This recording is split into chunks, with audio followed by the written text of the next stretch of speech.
All right. So I'm Trent Morrow. I'm owner of L&B Counseling. We really appreciate allowing us to be here and present to y'all. This is a fun topic. It's certainly very relevant to what's going on. My practice is just up the road a little bit from y'all. It's on Providence Road on the other side of 45.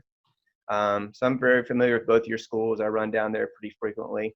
A little bit about our practice. The L and the B stand for my kids.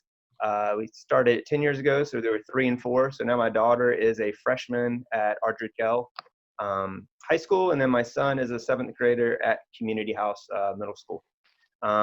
We mostly work with depression and anxiety, ADHD, kids that sometimes what we call the Hulk, and adults too, who sometimes kind of lose their cool. And then we work with adults around professional development. And we're a team of 6 therapists and then some back office staff. So that's enough about me and what we do. If you have questions, like I said, I'll stop periodically at the ends of each slide and just ask if there's some questions, and it makes it a lot easier to answer them in real time in case I didn't explain something well enough or you just need more It's information. about like school and parenting and a pandemic. So I think someone's mic's on. I'm sorry, you're I can't right. see who. But we'll get started because this kind of stuff happens. So what we're going to talk about is the what, the why, and the how. So kind of what in the world has been going on effectively for y'all, I guess, what was it, March 11th? It was March 13th for us because I know y'all had those 2 days out because of the water quality. But pretty much for 3 months, or excuse me, 6 months, what's been going on in the world. We're going to talk about why it's happening. More from a neuroscience perspective, as far as our brains go and your kiddos' brains go. So just trying to give a little bit of science perspective on that. And then at the end, we'll talk more about the how, so how you can management. So as far as with skills and tools and just practical things and maybe things that you haven't thought of before to kind of make your world seem a little bit more or less chaotic. So as far as the what and what we're going to cover is we're going to talk about grief. And I'll go into more detail about this stuff, but we're going to talk about grief as it relates to COVID and the pandemic. We're going to talk about disruption of routine, and then something at L&B Counseling we call the haunted house syndrome. I'm not bothering you. Can you? So grief, we all have lost something, obviously, during COVID. You may have lost a loved one. You may have lost income. You may have lost your job. You may have lost your kids may have lost their summer camp or summer vacation. If you have older kids, they may have lost, their graduation, their prom. Some of us lost our spring break. If you have even older kids that have gone off to college, some of them have lost the ability to actually be in college and participate, except for online. So we've lost a lot of things and kind of continue to lose things. We've lost some of our access to our hobbies.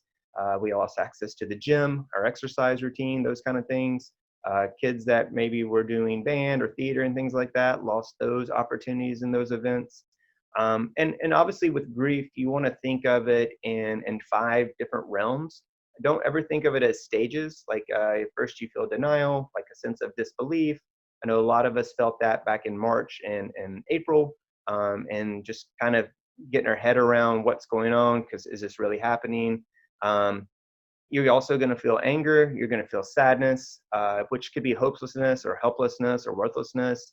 You're going to feel bargaining, like there's things that you could have done or should have done. And then ultimately at times you're going to feel acceptance. The way that works is sometimes you're going to feel anger. Sometimes you're going to feel sadness. There may be moments of acceptance.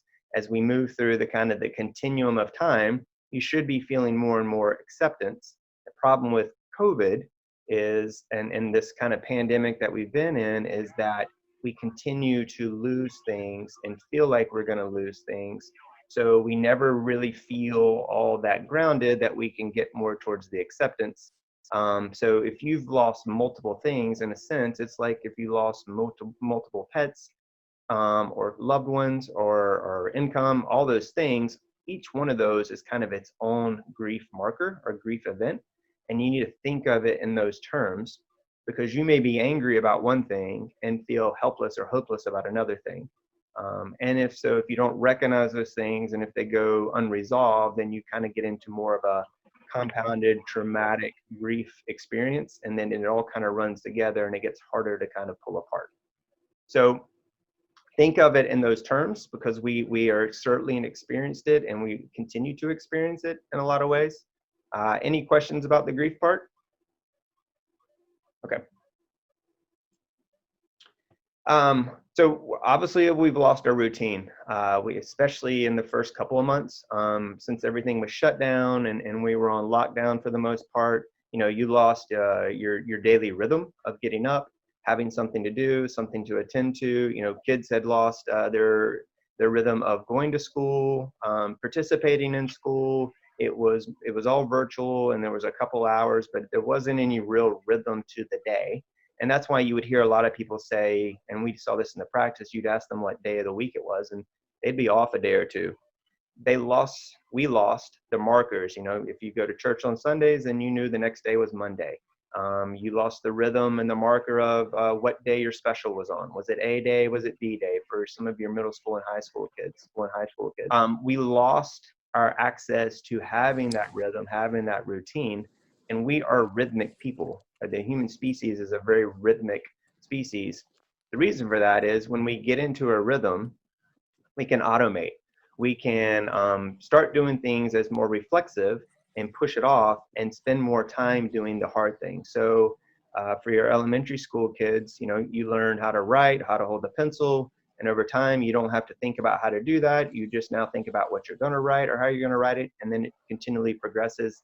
Same's true for like multiplication tables. So you want to do that so it becomes reflexive. So when you move on to the next thing, which could be division or higher math, it just becomes automatic and routine. It frees your brain up to focus on the hard things and not have to recall things all the time. If any of y'all got in the car today and you drove to some place that you've been before, you just automatically somehow made it there. You didn't think about street signs. You didn't think about, you know, where the stoplights, those kind of things, where's the pothole. Because over the course of a time, if you do something enough like driving, your brain just automates the process of getting there. If you were like me yesterday, I went out and visited a client at their house who was having trouble getting motivated to get on the bus. They hadn't been to their in-school learning since school started. I had to think about where I was going. I had to think about the route, the street signs, all those things, because it was a brand new experience. So I wasn't free to automate. So this routine concept is very, very important for us, and it gives us some stability so we can get on with the harder things in life. And so when that gets disrupted, all the other things that maybe we need to put attention to become harder to do because we don't have something to anchor to. And this is true for us as adults, and especially true for kids. Kids really need structure and routine. It gives them something to, like I said, anchor to, so they can count on and then just know what's coming next. Any questions about that? Okay. So the last thing that kind of like what in the world's going on is this concept of the haunted house syndrome. Even if you haven't been in one, I know you understand it. You walk in and you're expecting something scary to happen. You're expecting to have some, we'll call it neurochemical response of having your adrenaline go up, and generally you like that. I don't particularly like that myself, but some people really thrive on that. Well, I mean, that's a choice and you're choosing to do it. When March 13th came around and the world started shutting down, the haunted house syndrome became real. It came real from, did we wear a mask? Do I need to go stockpile toilet paper and paper towels? Am I supposed to stock up for a week's worth of food, 2 weeks worth of food?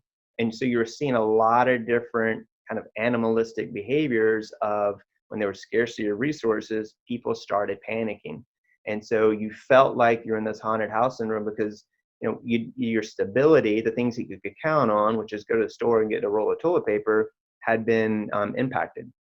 And so when the foundation of things that we do and count on every day are getting disrupted, not to mention just what, especially March, April, and May, what we knew about the virus then was, it's airborne, you can't see it, you don't even know if you're sick. So therefore you can't count on things, you can't count on your eyes and things that you've learned and been exposed to in the past to say, well, I'm safe. So it created a really high level of hypervigilance within us. to make sure that we were dealing with the crisis, we were making the right decisions, we were keeping our family safe. Um, on top of that is the trusted sources of information that sometimes we count on. There was conflicting information, kind of going back to you didn't need to wear a mask and now you do, or what came out 2 weeks ago, 3 weeks ago with the World Health Organization saying you need to get tested if you're asymptomatic, and the CD saying that you don't. So when all that is in flux and all that is shifting, it creates a lot of discomfort and distress in our systems, and it causes us to be more hyper vigilant of things that maybe we don't need to pay attention to, but we feel like we do. And that comes at a cost, which we'll show in a little bit, because your adrenaline rises when you think you're in a scary situation like the haunted house. And that's a good thing from a evolutionary, I need to prosper and make sure the species continues to exist, but it's not when all those things aren't always present.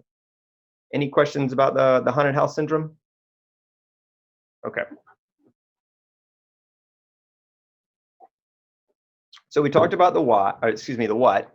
This is the why. So just so you can understand what's happening to our brains, and I'll just put it in perspective of first day of school. So even though we did school in the spring, it was vastly different and looked really different than what we did on August 17th.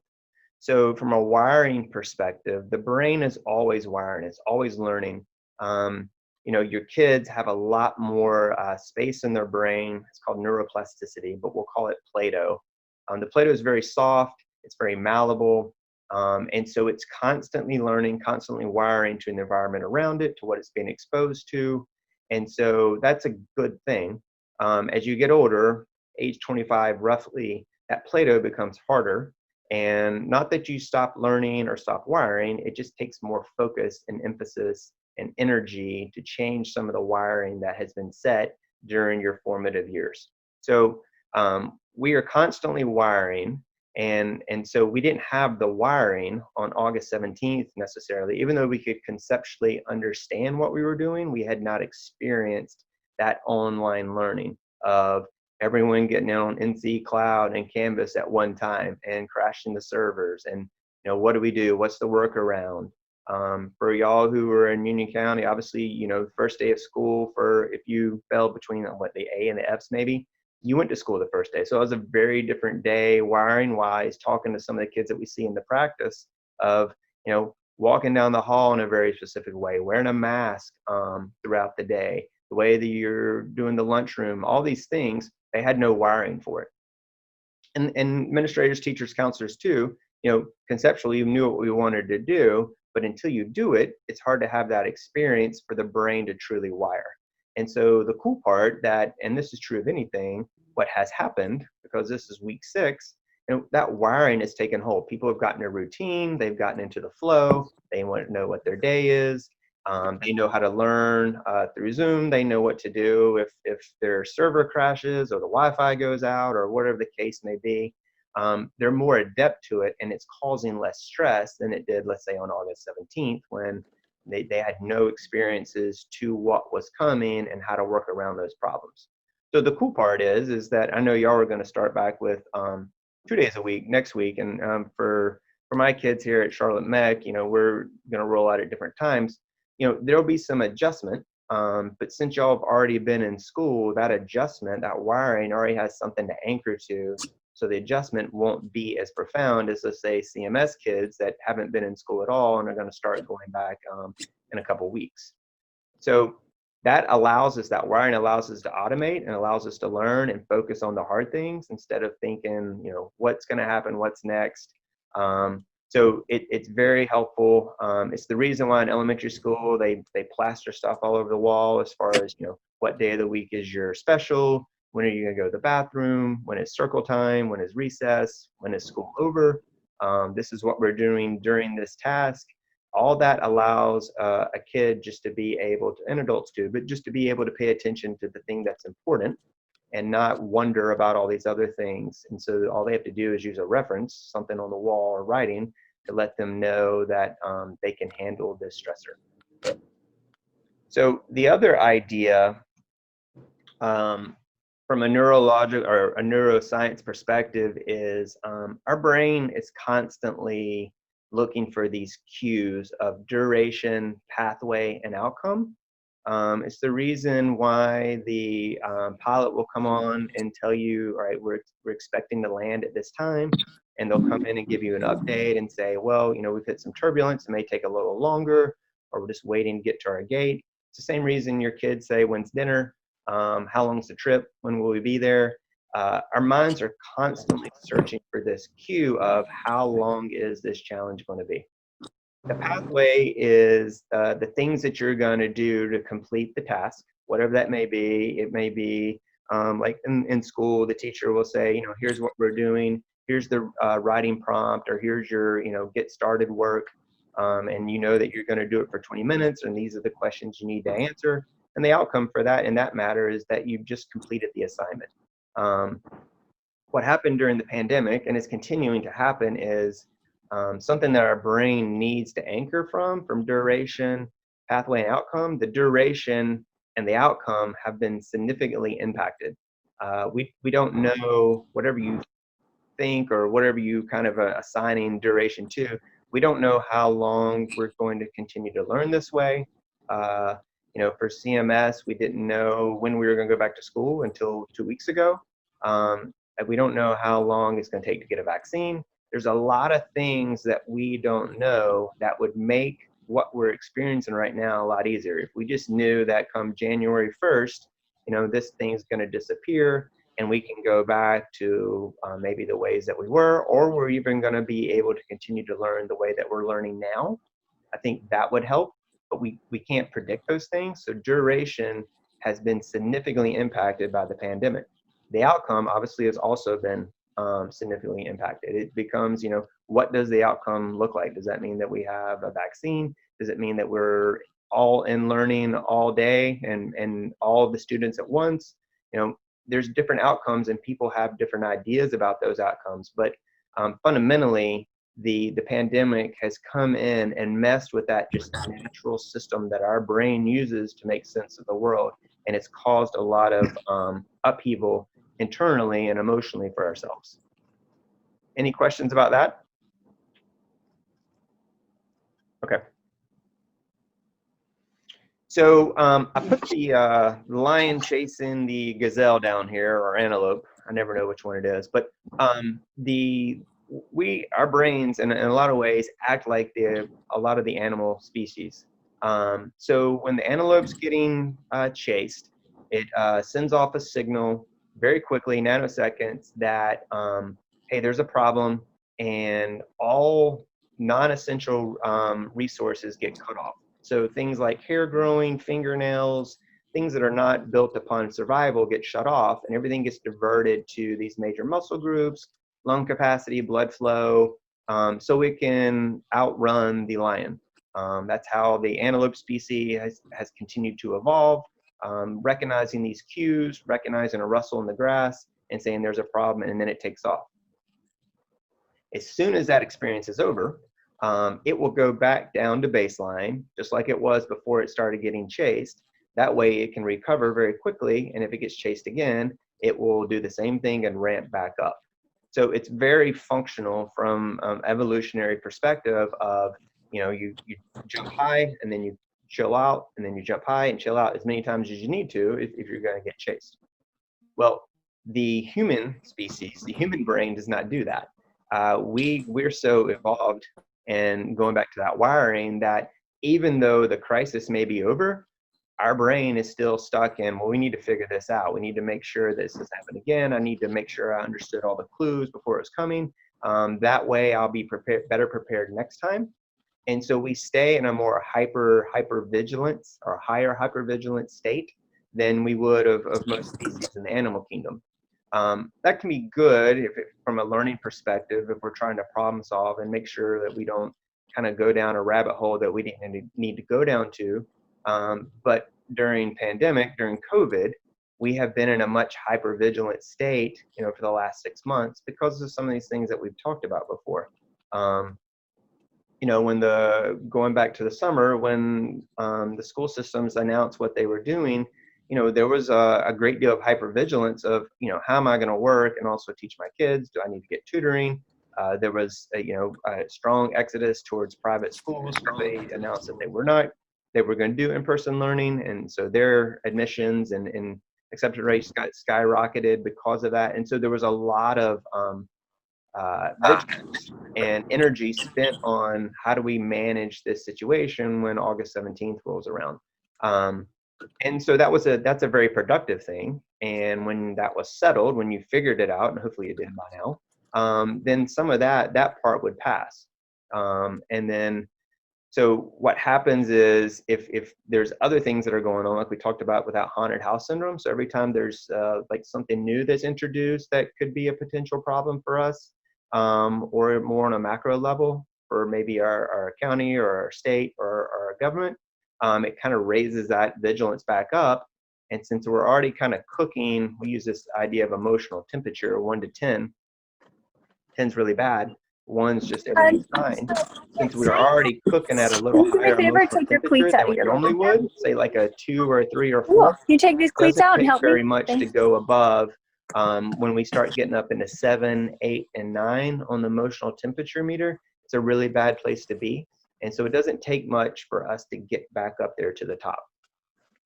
Any questions about that? Okay. So one of the things that's happened during COVID too, from a brain perspective, is on any given day, to give your brain the best opportunity to be productive and healthy, you need to be doing something that gives you dopamine, dopamine in a good way, serotonin, oxytocin, and endorphins. So, and we call them buckets just because they're really easy to think about at the practice. But come March 13th, some things came along and started poking holes in our bucket. And it wasn't abundantly clear to a lot of us what was going on. And we just knew that we felt drained, and people were seeing more, depression. We were seeing more anxiety, especially for those that were more isolated. But we stopped being able to do things that were challenging and hard. And that's what you get from dopamine. You get dopamine when you're doing something that is hard to do, when it's cognitively or physically challenging. You or your kid, it comes along with adrenaline, because adrenaline is allowing you to start the activity, and dopamine's coming along and buffering it, and it allows you to sustain that effort so you can complete the task. You get more dopamine when you're doing something hard than when you finish the task itself. So it's a pretty cool system that the brain's worked out. But we stopped doing those things. Kids effectively had 19 weeks off of school between the 13th and when the 17th started back. So, they had stopped doing a lot of things, and we'll talk about it a little bit more. They may have started doing some things that actually took away some of their dopamine. But, we weren't getting oxytocin. Oxytocin is what you get when you connect with other people. In person is best, obviously, but, we weren't doing those things. So our brain wasn't getting oxytocin. And oxytocin is one of the most powerful neurochemicals we have. It's and sometimes as strong as cortisol. And cortisol is quite the bully of all the neurochemicals, and it typically is bad to get a lot of cortisol. But oxytocin is a buffer against that stuff. It's the reason why jokes are funnier in person than they are over Zoom or just hearing it through a text or something like that. And then obviously with everything shutting down, I know the gyms came back recently, but we weren't getting endorphins because we weren't exercising as much. And we need all those 4 things on a daily basis for us to be the healthiest as possible. Any questions about that? Okay. So there's also some things that we do, and some things we were doing even before COVID, that diminish our neurochemicals. Video games and social media are dopamine depleters. So if you think of you have a cup of dopamine, and that's what you have for the day. When you're scrolling social media or you're playing video games, those kind of things, it diminishes the dopamine that's available to you if you need to do something challenging and hard. And so it's just going in and kind of putting little holes in that cup throughout the day. And if at the worst extremes, and this is at the worst, video games and social media can become addicting. And we can talk a little bit more about that later in the presentation. But just know that when you're on your phone and you're scrolling and tablets and kids are playing video games, it is taken away from the dopamine that you probably need to do your schoolwork or even get your work Thanks for the help. done.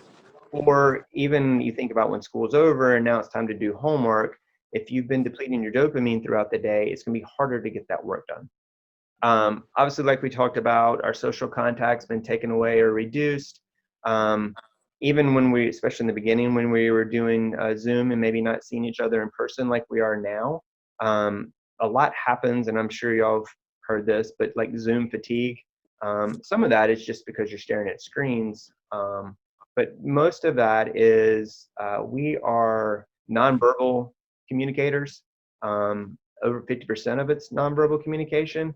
And so when we're talking to each other, I try to put my hands up here so you can see my hands because we're trying to cue into the whole body. That's the way we, kind of make sense of what you're doing. I'm perceiving what I'm saying and how you're taking it in. And when you're only seeing like the head up, you're missing, 70, 80% of the body. So even when we're doing this kind of format, it makes it harder from a social contact and oxytocin perspective to really get all that you need to get. That's why in person is the best if you can do it and be healthy and safe during COVID circumstances. But it's the most optimal way to get that oxytocin. And then we certainly, like I said before, we were not exercising as much as we were, or exercising at all. And that has profound impacts on our mental health. And we'll talk a little bit more about that too. But any questions about this stuff so far? Okay. So now we're going to talk about the how, which is the tools and the skills that you can use. We're going to talk about the basics of sleep, eat right, exercise, and drink enough water, keep chemicals and your hormone bucket filled up, and then create a schedule and follow them.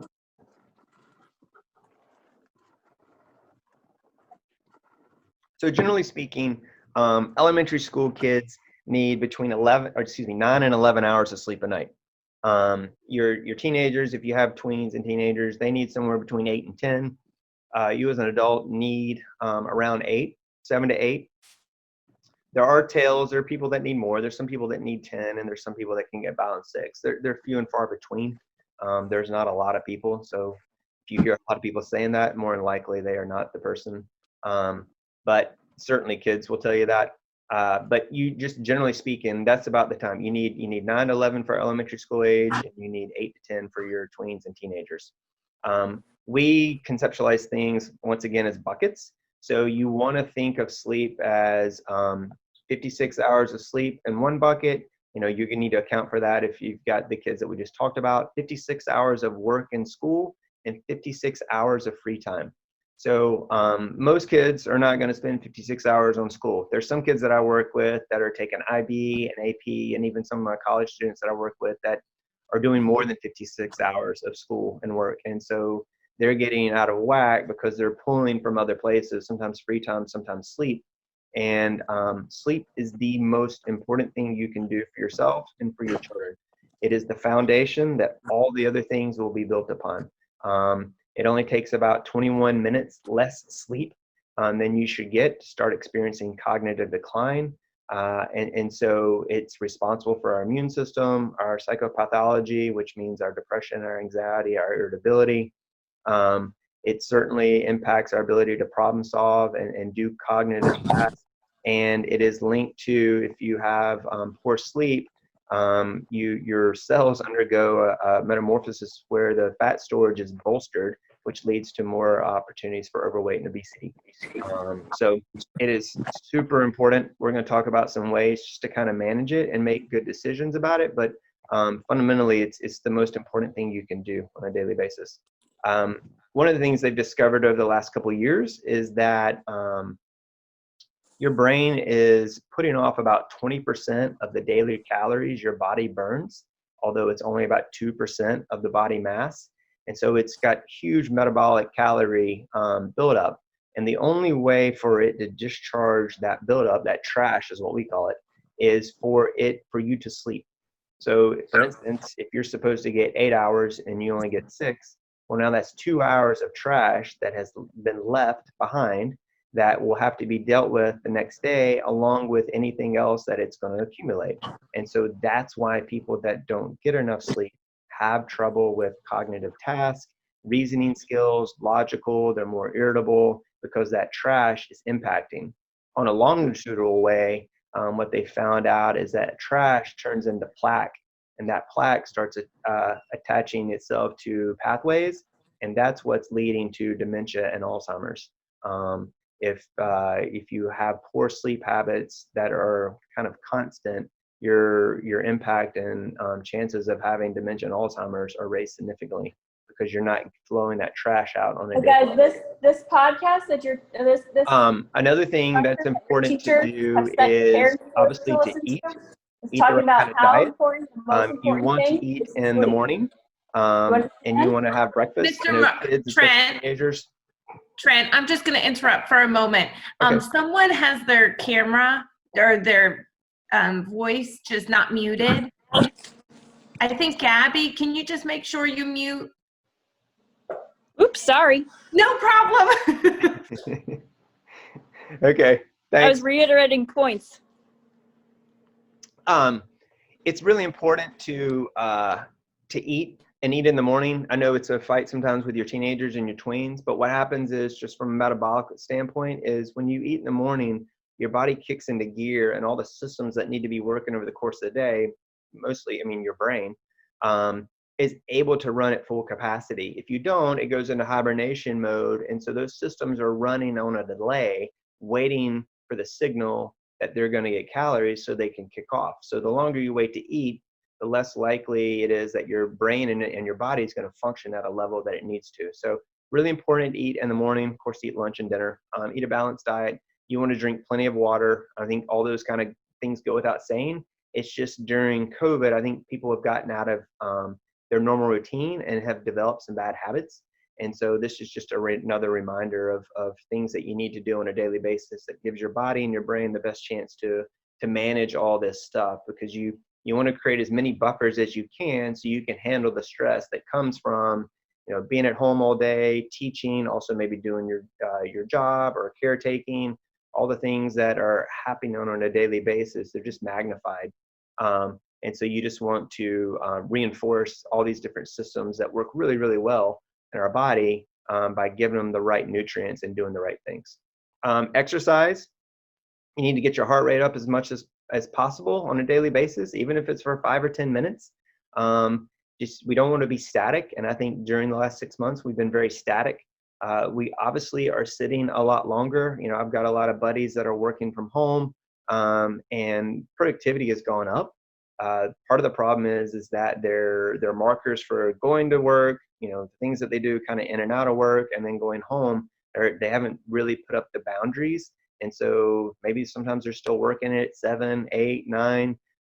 People that they work with feel more connected, so they're more likely to send emails or DMs or things like that about questions they may have about work. And so people are not turning off the way they should. They're not setting hard caps for when they're not going to work anymore, and they're not setting caps on how long they should work for. So generally speaking, when you're doing a hard task that's requiring adrenaline, it's cognitive taxing, you want to have a ratio of 2 to 1. So you want to rest for let's just say every 2 minutes that you do one task that's a minute hard. So if you go back to that 56 hours of sleep and free time and then 56 hours of work, that comes out to a 2 to 1 ratio. And so not everything that we're doing through the day obviously is causing a lot of cognitive adrenaline flow. But there are plenty of things that you're doing during the day that do that, especially our kids that are learning all these different concepts and they're learning it through different formats. There's a lot more adrenaline being spent throughout the day. So it's important to take breaks. And one way to do that is just don't sit, the whole time. Get up and move around. Certainly during the breaks, during the school breaks, or even during the breaks of work or whatever you're doing, you need to get up and move around. That's what they would normally do during class and the bell rings and all those things. So it's important to do it when you're sitting at home too. Oxytocin, like we talked about before, is something that you need on a daily basis. you need to connect with people. If it's not safe to do it because of COVID, then you need to connect with them FaceTime and Zoom. If you can kind of show your whole body like we were talking about before, that helps versus just doing a kind of a head up thing.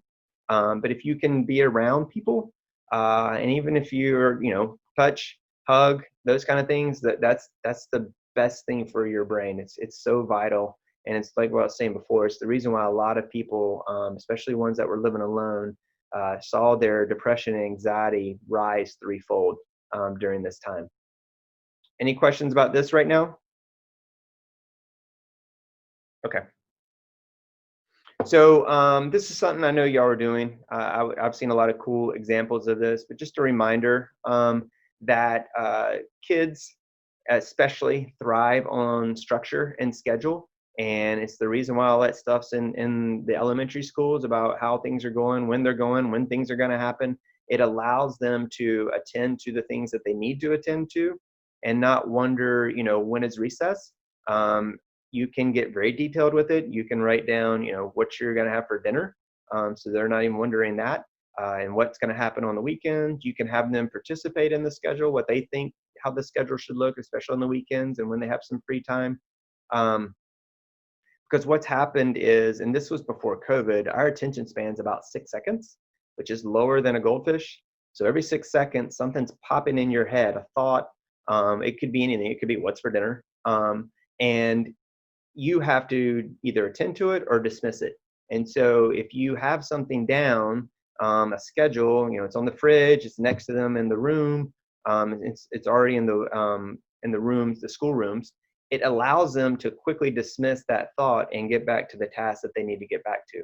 So just having a daily schedule, a weekly schedule, going over it every day. For some kids, it helps. Some kids you're not going to have to do that for. They're in a rhythm with that daily schedule, but some kids need that orientation. Some kids are still, at least some of the kids that we're seeing in the practice, they're still kind of lost as far as what happens and when it happens and those kind of things. So they need a little bit more hand holding.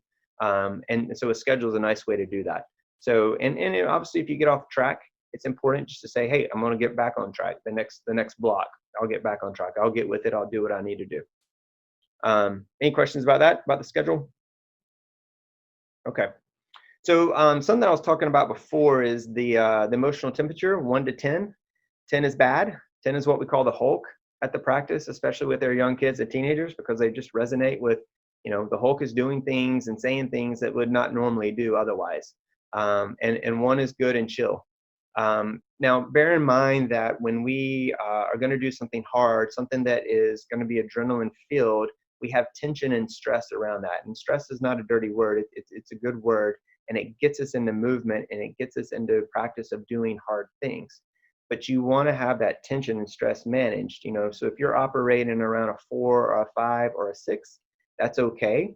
You should feel that right before you're starting the hard thing that it is to do. You'll see that with your kids sometimes. You'll see some procrastination and maybe whining and irritability, and then hopefully they push through. And just understand that's a requirement for most hard endeavors. But if you're starting to get up in that 7, that 8, that 9, that 10, that gets into a dysfunctional place. And what happens is, as our emotional temperature rises, our IQ drops. And your IQ can drop as much as 15 points.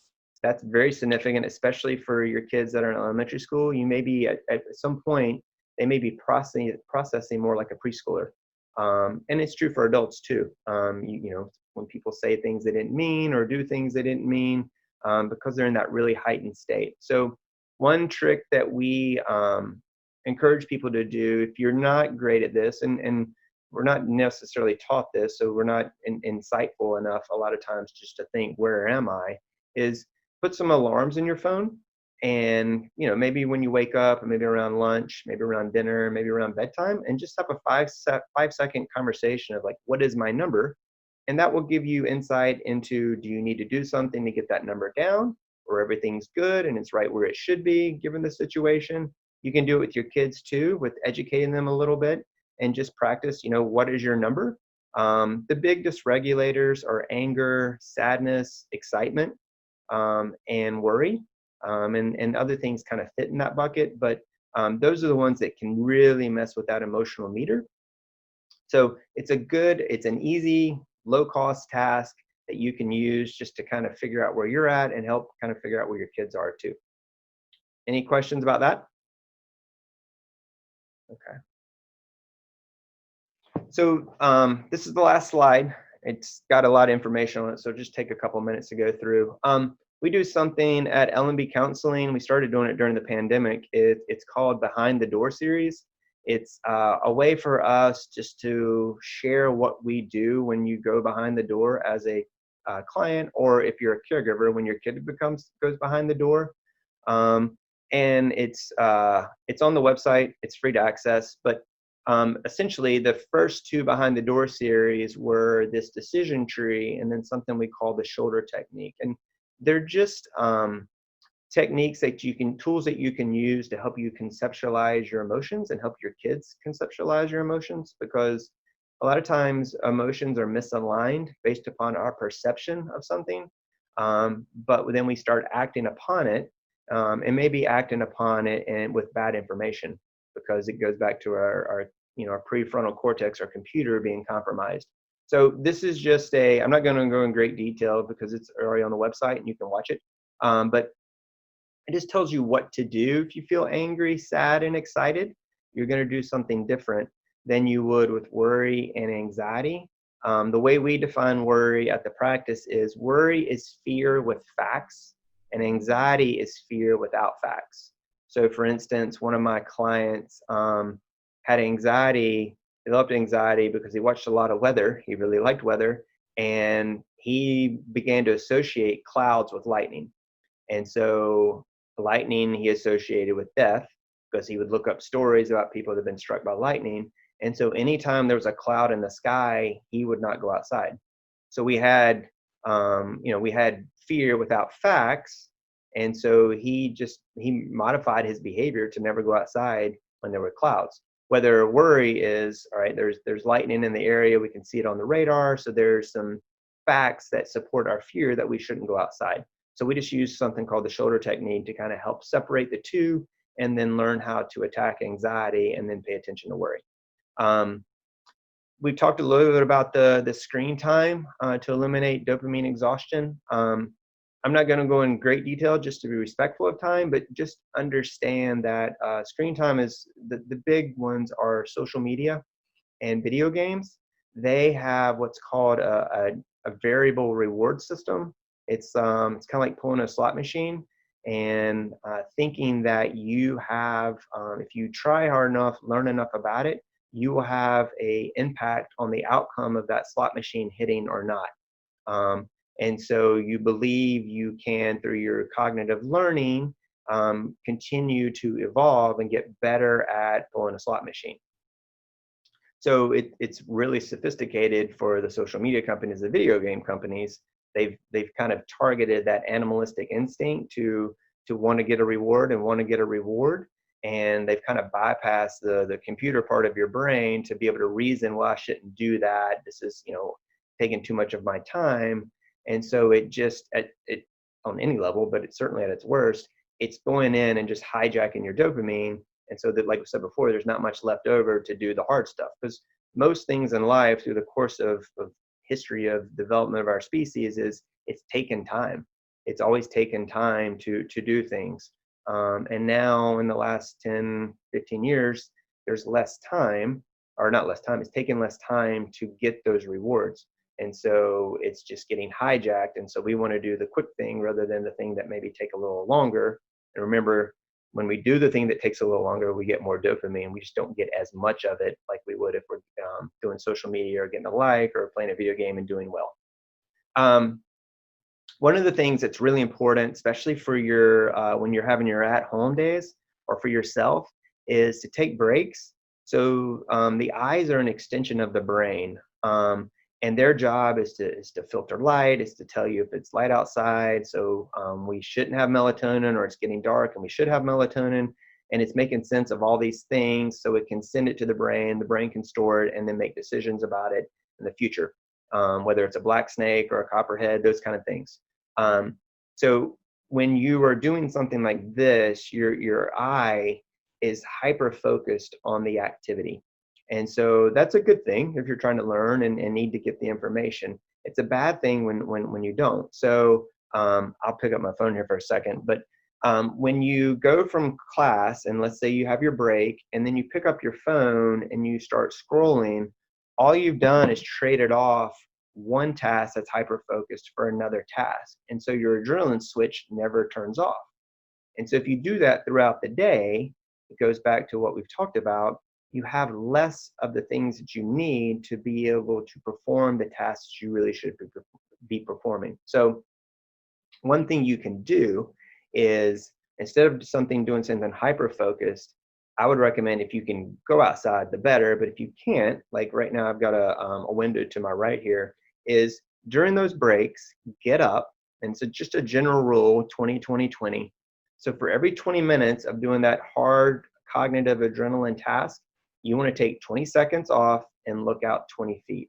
And when you look out, you just want to take a panoramic view. So you're not looking at anything in particular, you're just kind of looking off into the horizon. Now I realize we can't always take 20-minute breaks, especially during school and stuff like that. But what you'd still, in between classes, you'd get up, remember, get up, don't sit, and don't pick up your phone, don't scroll, don't watch YouTube, don't start playing video games for our kids, and just go over to the window or go outside and just look, look at nothing. And do that for at least a minute, and that turns that adrenaline switch off. So when it's time to get back to the task, that adrenaline switch is going to come back on anyway. But at least you have that break. Your brain has that break so it can relax and calm down before it has to get back up and do the next hard thing. So really easy thing to do, no cost. The next two tools are breathing tools. I'm going to walk through them and then I'll demonstrate them. So if you feel like your adrenaline's too high, like your temperature is too high, and you want to get it under control quickly, the easiest thing to do is you take a really deep breath, so kind of down to your diaphragm, and then you take another small gas of air, as much as you can, and then you blow it out through your mouth. So you're going to breathe in through your nose, another breath, and then out through your mouth. So you go. If you do that at least 3 times, it's very impactful. What it's doing is it's resetting your CO2. So when we get amped up, our CO2 and our O2 levels get out of whack. It's kind of what you experience if you ever hyperventilated. You do it, by the way, at night automatically. Your dogs do it. If you ever hear them do funny breaths, that's what they're doing. But it's you taking control of your breath, because we're breathing involuntarily. But if you take control of your breath, you can have great power in your kind of emotional neurochemical state. And so it's a way to get that temperature down if you don't feel like you're in a good spot or that temperature doesn't need to be up. The other thing you can do is if you need to get on with something and you're feeling apathetic or lethargic, you can actually kind of start the fire of your adrenaline. You do that through breathing as well, but you're going to do something that would be similar to hyperventilating without hyperventilating. So you're going to breathe in through your nose and out through your mouth in rapid succession, and you're going to do it for 20 times. So you go, and what that's doing, because there's a lot of science with, the nose is so incredible at sensing stuff. It gets your adrenaline going. It fires you up if you need to get fired up. So those 2 things you can do in a pinch. If you need to come down or if you need to go up, you can do these breathing exercises and bring yourself into that kind of neurochemical state. The other thing that you can do is just as a general good practice is doing meditation, mindfulness, hypnosis. All that stuff is centered and anchored in breathing through different techniques, but it is wonderful stuff to do. Sade has done a mindfulness talk on Behind the Door series, but there's a lot of great resources also out on YouTube. So, that's just something to do on a daily basis, at least for 5 minutes, not much cost, actually no cost other than 5 minutes of your time that you can just learn to start. And if 5 minutes is too long, then roll it back to 2. All these things you're just leveraging. It kind of goes back to that duration, pathway, and outcome. Like if you decide that you're going to breathe for 2 minutes and that's what you're going to do, then that becomes your outcome. It's a really good process to get you in a good state. Oh, my light just turned off. Sorry about that. But it works really well. And so hypnosis is just deep emotional state. It's not like getting up on stage and barking like a dog or anything like that. Any questions about any of this stuff? We are doing a parenting series in October where we talk a lot more about screens and how it affects your eyes and your sleep and your brain and all that stuff for adults and kids. It talks for adults, but I mean, all this stuff is really messing with us. And then we're also going to talk about stress and how to leverage it and how it's really a good thing. Sade is going to talk more about mindfulness and meditation. And then the last week, we're going to talk more about that decision tree and shoulder technique. So things that you can do for yourself as far as tools in your kids if they're in a rough spot, and just some quick tips and tricks that works for that. If you have questions, I'm happy to hang around and answer, but if you have to get off, you can go to our website at lmbcounseling.net, or you can call me, that's my number, and I'll be happy to answer any questions. If you need more information about some of the things that we talked about, we've done several of the Behind the Door series in greater detail. They're about 15, 20 minutes about a lot of these topics, and then you can find more information about the group stuff that we're doing as well. So I'm gonna stop sharing my screen so I can see y'all. Okay. There was just one question in the chat. Sure. Can you, I don't know, are you able to see it? Oh, or let do me you see. want- Okay. Let's see.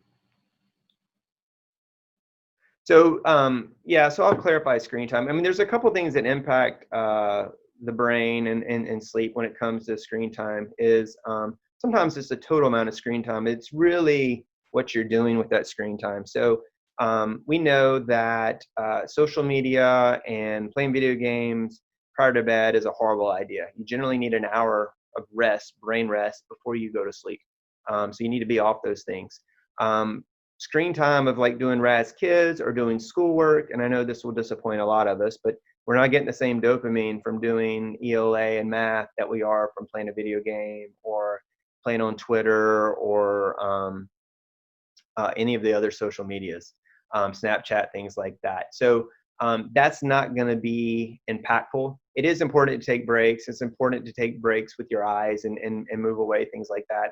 It's inconclusive as far as what I have found in the research as far as blue light. Blue light transmits, and it's inconclusive if that's bad for our eyes or not. I know my kids have blue blockers, and that seems to be trending, but it's hard to prove some of the things that they're saying it does right now. There will be a lot of research that comes out of this time in our life that we'll find out later as far as these things go. But like RAS kids and those kind of things that's not a big deal. Any other questions y'all have? So it's almost 1 o'clock. I know everyone probably has to get back to their day and do whatever. If y'all do have questions, feel free, like I said, to reach out. I'm happy to talk and clarify. And if we need to, Ms. Parkhurst, if we need to hook up with Sandy Ridge parents that weren't on here, that's not a problem either. Be happy to do it. We love talking about this stuff, and it's, in my opinion, it's a lot of it's simple stuff. It's just having practice and discipline to do it. And it has huge, huge, huge rewards for our brain and our kids' brain.